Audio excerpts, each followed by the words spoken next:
Part 59. Narrowing escape from the enemy. Teasing General Xie, planning for his future's wife. The grasslands of Shishi country are vast, and the herdsmen live in pursuit of water and grass.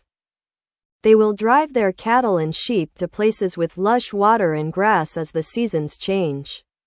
For fear of encountering bears or wild wolves, the herdsmen spontaneously gathered together, thus forming gathering places of different sizes. Lan Duo is a beautiful little girl, warm and generous. She has a pair of black eyes, and her bright black hair is braided in 2 braids hanging on her chest, which further sets off the wild beauty of grassland women. She used to think she was the most beautiful, but now she doesn't think so, because Uncle Handa's house has a beautiful young lady who has just entered the door. She is the young daughter-in-law newly married by Uncle Handa's nephew. Uncle Handa's nephew came here 3 years ago. He doesn't like to talk or contact everyone. He only gave her an impression of being cold. A few days ago, I talked about marriage. I heard that it was a Han citizen from the border area, so I went out to greet my relatives, and I didn't bring my little daughter-in-law back until the day before yesterday. But Uncle Handa was very happy, and he told everyone how lucky his nephew was, and the daughter-in-law he married was the best. She was curious, she had to see it with her own eyes no matter what. So she sneaked over to take a look. Sure enough, the little Han Chinese daughter-in-law has an indescribable beauty that cannot be compared with the women on the grassland. Because of mixed living in the border areas, it is normal for Han people or Shishi people to marry, and no one will make irresponsible remarks at all. She remembered that Ajo's mother was also a Han Chinese, but the new daughter-in-law was completely different from Ajo's mother. She couldn't tell what the difference was, but she felt that the little sister had a different taste in her gestures. The new daughter-in-law, Ming Yu, who was envied by Lan Duo, was in a small tent at the moment, arranging his sleeves from time to time in a somewhat restrained manner. He never imagined that he was wearing Shishi women's clothes now, and the ringing bells around his waist and neck were ringing non-stop, which seriously affected his actions and became tied. He was surprised. Why has he been involved with pretending to be a woman since he left the border? He had to be disguised as a woman before, but now he has to disguise himself as a woman in order to infiltrate this small tribal gathering place. This method was thought up by Xie Yisho and Handa together. Ming Yu had reason to suspect that they did it on purpose. Even if the people from Shishi country were looking at him and Xie Yisho with their portraits, why couldn't they pretend to be brothers and sisters? Let him pretend to be a little daughter-in-law? And the explanation they gave him was that there was nothing he could do. And 2 new people who he didn't know rashly appeared would definitely attract attention. The only proper way is to pretend to be someone from the gathering place. And Handa's nephew fits this perfectly. Handa's nephew. The son is not his nephew at all, or Handa is not that Handa at all, but a detailed work sent by Dayan Country. In order to gain a firm foothold, he pretended to be the original Handa and had lived on the grasslands for many years. It also brought back a lot of information for Dayan Country. It turned out that Handa's nephew was called Baron, and he had no relatives at home, so he came to join Handa. In order not to arouse suspicion, Handa could only take him in and live together for 3 years, but it aroused Baron's suspicion. Handa, as a mechanic, walks on the tip of the knife every day. Being alert and sensitive is the first priority of a mechanic. When he realizes that Baron is wrong, Handa can only do it first and kill people. One person suddenly disappeared, and there was no way to tell, so Handa lied that his nephew Baron had gone to the border to greet him. He originally planned to announce that after a while, Baron would not come back when he went to marry at his daughter's house. Because of the customs here, it is very common for the woman to marry and the man to enter the wedlock. And this excuse can be justified. Unexpectedly, he suddenly received an order from General Xie. These days, he already knew something about what happened in the borderlands. It was a big thing for the prince and the general to be trapped in the territory of Shishi country, and he was always there watching this. He was also a little mentally prepared when he suddenly received General Xie's summon order. With the news of the prince and the general, he finally felt relieved. This time, General Xie's summoning order must have a task to explain, and he did not dare to delay. In the dead of night, he avoided his eyes and ears and saw General Xie. General Xie asked him to cover up the identities of the two and avoid the pursuers. Since he wanted to hide in the tribe, it was unreasonable that he did not have a suitable identity. So, there was a proposal for General Xie to dress up as his nephew Baron, and Ming Yu was naturally Baron's new daughter-in-law. That way no one will doubt it. Fortunately, Baron was taciturn on weekdays and did not like to associate with people in the tribe. Although the tribe knew that there was such a person, he was not very impressed. And Xie Yisho and Baron's stature are not much different. As long as Xie Yisho changes his action posture a little bit, the skin color and beard change is completely fine. As for Ming Yu, it can only be said that it is the new daughter-in-law that Baron brought back from this trip. Although he will be a little aggrieved, this is the safest way. Ming Yu can only nod and agree. The curtain of the tent opened, Xie Yisho walked in, and when he saw Ming Yu, his alert eyes softened. Seeing him, Ming Yu hurried up to meet him. How's it going? Isn't it suspicious? Xie Yisho shook his head, walked to the side, sat down, poured a cup of hot oil tea, took a sip, and said, I walked outside for a while like a circle. But no one doubts. Handa has been lurking in this tribe for so many years, and gradually gained some prestige, and everyone also has a friendly attitude towards Handa's nephew. It's just that he never likes to talk to people, and everyone is used to it, so they just meet and nod to say hello or something. This time Baron went out to pick up a daughter-in-law. And everyone had no doubts at all. When they met, they all said congratulations. Baron bowed his head and nodded to deal with it. No one found it strange. They didn't have a deep relationship. This person has this temperament. After marrying a daughter-in-law, nothing has changed. Ming Yu was relieved. No one doubted it, so they could hide here and escape the pursuers. It didn't take long for Handa to come too, but he was stopped when he wanted to salute. Now we have to be careful anytime and anywhere, and we must not reveal anything. You can just treat us as nephews. Handa understood. He also sat down next to Xie Yisho, and said in a low voice, I have already passed on the news. I believe that the generals and the others will receive the news soon and arrange for personnel to come and respond. Xie Yisho nodded, and Handa's ability to work was reassuring. How is the situation outside now?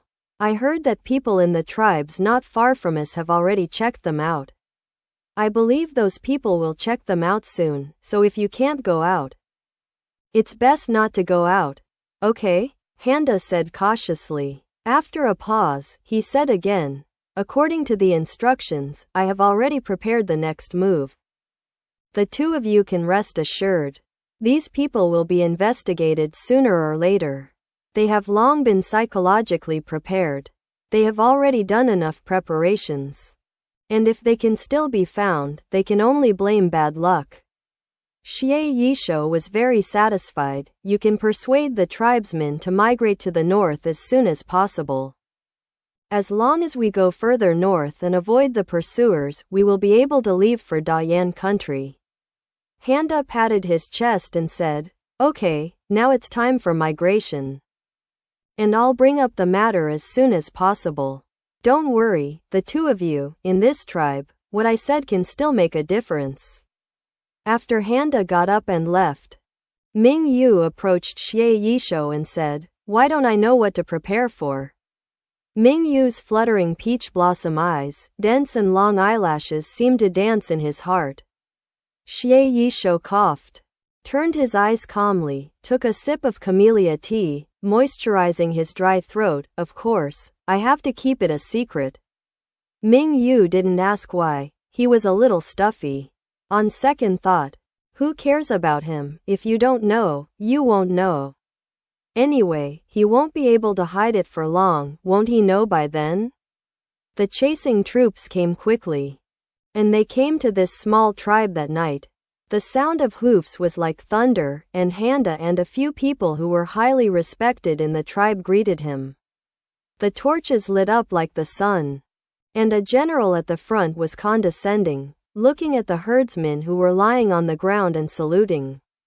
Let me ask you, have you seen two strangers coming over? The general asked loudly. An old man next to Handa trembled and shook his head. The general, no stranger in our tribe has ever been here. He didn't know if the general believed that, but he waved his hand and said, We are serving King Hunnel. Order search, there is no best. This general warns you that if you dare to cover up and hide, we will not hesitate to exterminate your tribe. As soon as these words fell, the herdsmen present shuddered and swore that there would never be such a thing. If a stranger came, needless to say, the first person would be arrested and sent to office. The intimidation effect was good. The general nodded with satisfaction and ordered the opponent, search for me. After speaking, he turned his head to comfort him. You don't have to panic. I will wait for the search. If there is nothing, it will naturally not implicate you. Everyone responded again and again. The soldiers were already ready, divided into small groups, and searched next to the tent. The general beckoned, and a soldier stepped forward, holding two portraits, and approached the herdsman. Look at it clearly, remember it all. If you find any trace of these two people, immediately report it. Look, the two people in the painting are indeed their generals and their princes. If nothing else, as long as they are familiar people, they can still be recognized at a glance. Fortunately, they have changed their appearances and identities. Otherwise they might not be able to escape by the searcher. He was a little anxious in his heart. He had already arranged what the prince ordered. At this time, there should be news. Others also looked at the portrait carefully, saying that they kept it in their hearts, and they would definitely report them when they encountered them in the future. In the gathering place, due to the arrest of officers and soldiers, the original tranquility and peace were disrupted, and the neighing of cattle, sheep and horses, and children's noise and cries were heard in a mess. Ming Yu glanced outside the tent, and the shadows were so bright that almost the entire gathering place was boiling. What should I do? Ming Yu was a little panicked. It was the first time he had encountered such a battle when he was so big. Xie Yishou was still looking out through the gap of the tent curtain. But then he took a few steps and took off half of Ming Yu's clothes, stuffed them into the bed, and then scattered his black hair on the pillow. Before Ming Yu could react, Xie Yishou whispered in his ear, "They will come in right away." After speaking, he pulled the inner lining only, and heard someone shouting from outside, "Anyone who catches the fugitives. No one can stop them, or they will be killed without mercy." Xie Yishou glanced at Ming Yu, then walked out. As soon as he reached the door, someone broke in and asked, "Who are these people here? Are there Tibetans in the tent?" They explained with a smile, "This is Handa's nephew, called Baron, who just married a young daughter-in-law not long ago. General, we can't harbor prisoners here." The soldier looked up and down Xie Yishou, with dark skin, bowed his head and shrank. With his upper body naked, it was obvious that he had just got up from the bed and had no time to get dressed. Xie Yishou was soaked in herbal juice all over his body, his face was dark, and his appearance changed again. And it was difficult to recognize his original appearance for a while. "What's your name? Who else is here?" The soldier asked in Swashi dialect. They have long been surprised by this situation. They are just patrolling and questioning. Xie Yisho bowed his body, and the Swashi words came out of his mouth. He said cautiously, the villain Baron, Handa is the villain's uncle. And this is also my daughter-in-law. He said the last sentence very poorly.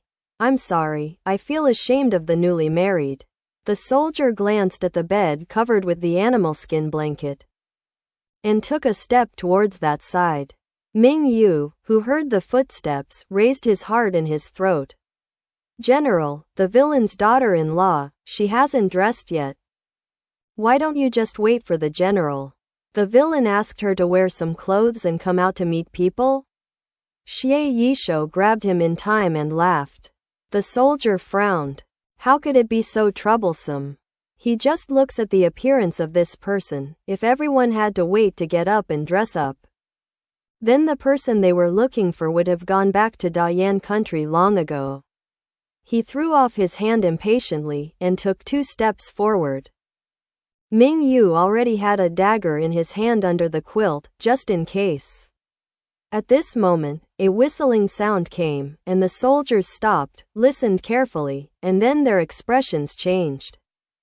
Regardless of the person on the bed, he ran out quickly, and the people who were searching with him withdrew and started to gather.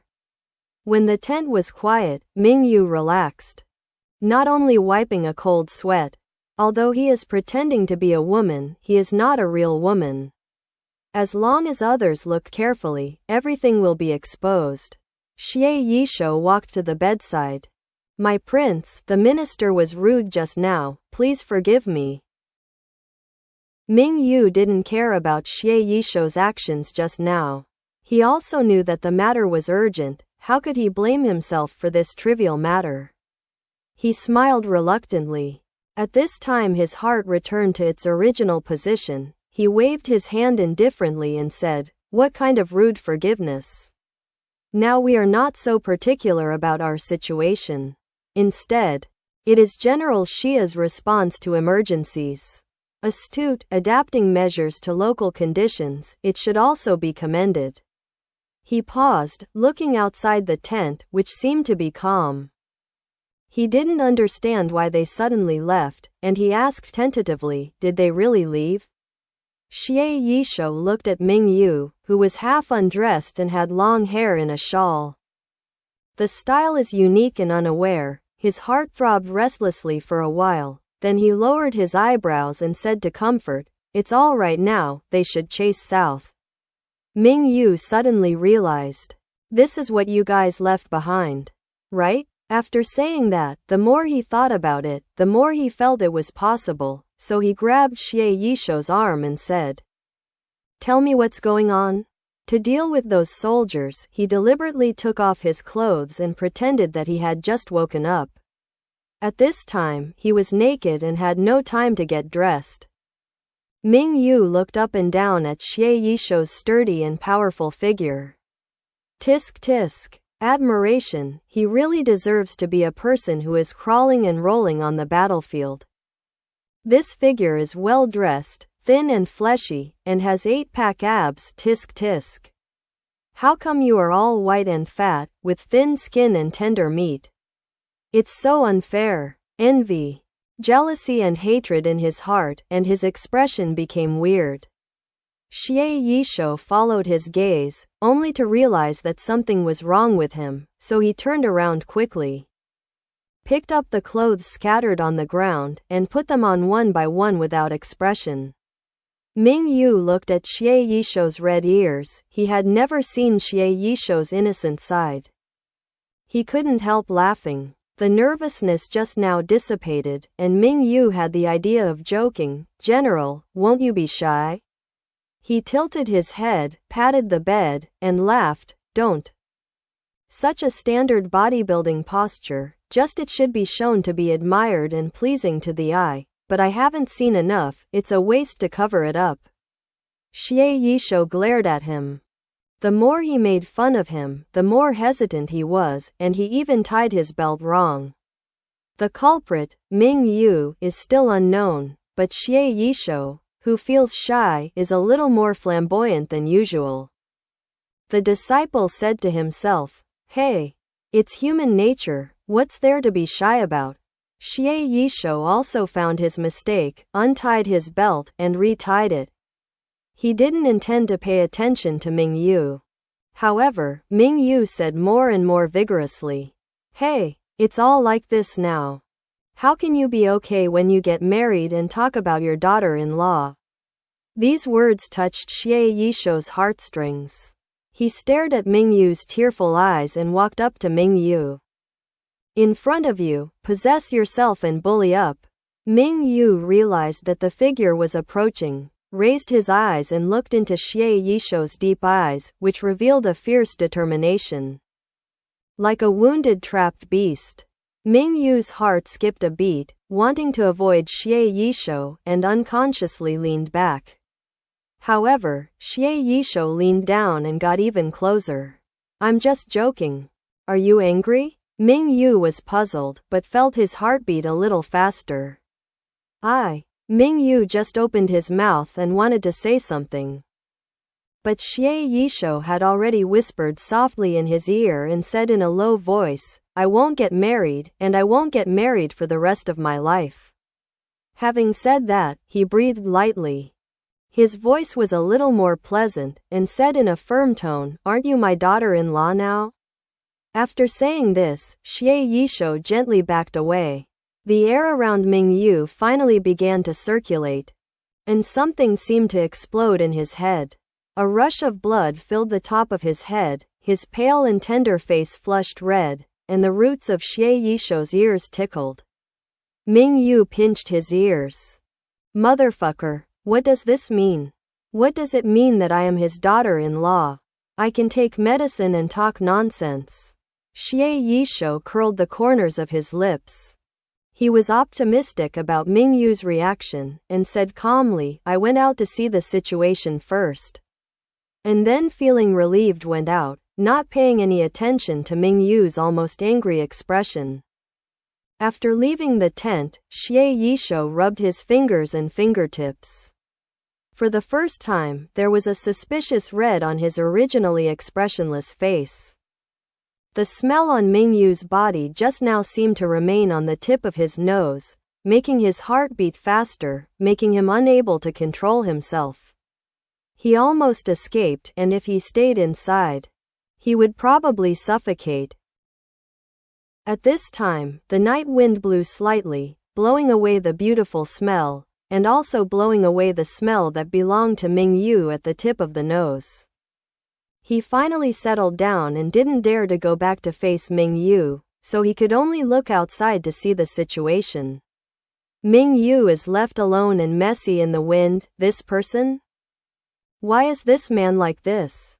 Run away after flirting? With such superb means, he was willing to be defeated. If he had the cheeky flirtation of Xie Yishuo, he would not have been single for more than 20 years. It's just that Xie Yishuo is very good at flirting, he looks good, and he can find a girl like a lady's daughter or a daughter. Among them, there are few or no contact with those girls at all, which is why they say such words. After all, Xie Yishuo is not too young. He is still single now, so he can't justify it. If he can't get married, he is probably also thin-skinned, and he doesn't have a favorite girl. When he returns to Beijing, it is still okay to take him to the capital to meet the world. He remembered the grandsons of the princes in Beijing. The young ladies often held some garden parties, poetry or something. However, when you return to Beijing, you can bring Xie Yishuo on a blind date. Maybe there will be a good girl who can appreciate General Xie. As long as he sees the right eye, he will do his best to help.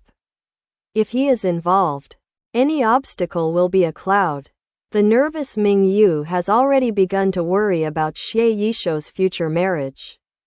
Thinking about what kind of girl you want to be able to match the wise, brave, and handsome General Xie? Fortunately, Xie Yishuo didn't know what Ming Yu was thinking. Otherwise, he would have killed the general and returned. The people searching outside did withdraw. When Xie Yishou went out, he could still see the tail of the team.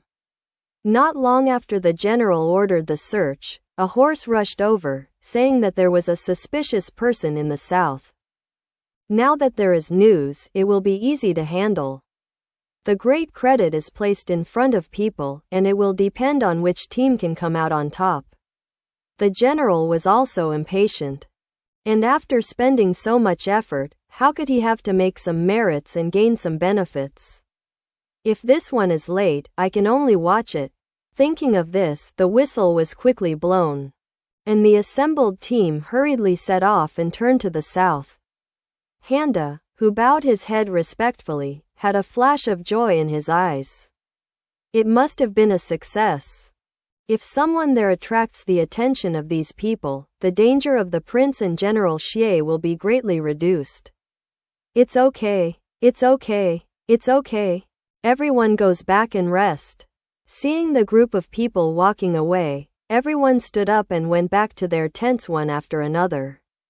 After a lot of noise, it was finally clean. Handa glanced at Xie Yishou walking out, winked, and the two entered Handa's tent one after the other. Before entering the tent, Handa looked around the tent, but no one noticed them.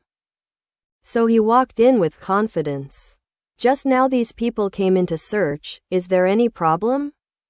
Handa asked cautiously. Xie Yishou shook his head to indicate that there was nothing wrong. Are they chasing south? Of course, they were not the only ones lurking in Handa.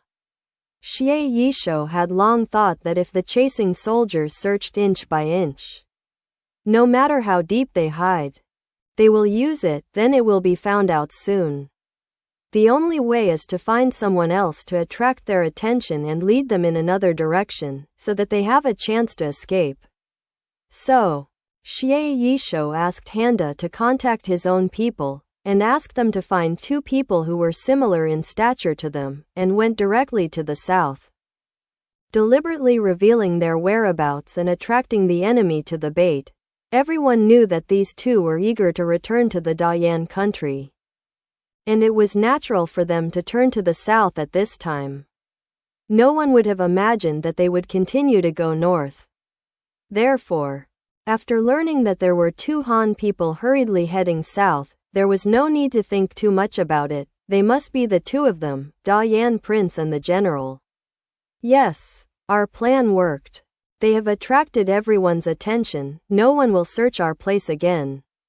Unda said with certainty that with such a smoky trail, as long as they come a few more times, they will be dizzy. Who will care about them then?